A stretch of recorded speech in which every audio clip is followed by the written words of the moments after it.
দেখো বন্ধুরা, রেশন থেকে চাল তুলে নিয়ে এসেছি, তাই আমি একটু চালটা নিয়ে এসে ঝাড়তে বসেছি। কারণ জানো তো, রেশনের চালে ধুলো বালি কাপড় ধান সবই থাকে। হ্যাঁ, তবে দেখো চালটা কিন্তু একদম পরিষ্কার, খুব সুন্দর চাল। তা আমরাও রেশনের চাল খাই বন্ধুরা, ভালো চালও খাই। তাই সত্যি অনেকেই রেশন থেকে চাল তুলে নিয়ে এসে কিন্তু খায় না, তারা বিক্রি করে দেয়। কিন্তু আমরা বিক্রি করি না, আমরা কিন্তু খেয়ে নিই। ঠিক আছে, কোনো জিনিসই ফেলানো না। অনেকেই বলে রেশনের চাল পচা দেয়, কিন্তু পচা না। দেখো মাসুরি চালগুলো কত সুন্দর দিয়েছে। তাই এই চাল বিক্রি করা যায় বলো? ভাত রান্না করলে গরম গরম খেতে খুবই ভালো লাগে। তাই তোমাদের সাথে একটু শেয়ার করলাম বন্ধুরা। ঠিক আছে, কেমন হয়েছে ভিডিওটা বলো।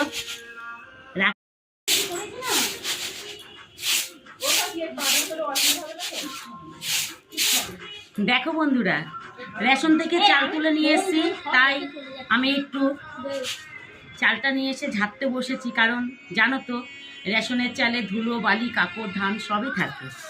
হ্যাঁ, তবে দেখো চালটা কিন্তু একদম পরিষ্কার, খুব সুন্দর চাল। তা আমরাও রেশনের চাল খাই বন্ধুরা, ভালো চালও খাই। তাই সত্যি অনেকেই রেশন থেকে চাল তুলে নিয়ে এসে কিন্তু খায় না, তারা বিক্রি করে দেয়। কিন্তু আমরা বিক্রি করি না, আমরা কিন্তু খেয়ে নিই। ঠিক আছে, কোনো জিনিসই ফেলানো না। অনেকেই বলে রেশনের চাল পচা দেয়, কিন্তু পচা না। দেখো মাসুরি চালগুলো কত সুন্দর দিয়েছে। তাই এই চাল বিক্রি করা যায় বলো? ভাত রান্না করলে গরম গরম খেতে খুবই ভালো লাগে। তাই তোমাদের সাথে একটু শেয়ার করলাম বন্ধুরা। ঠিক আছে, কেমন হয়েছে ভিডিওটা বলো।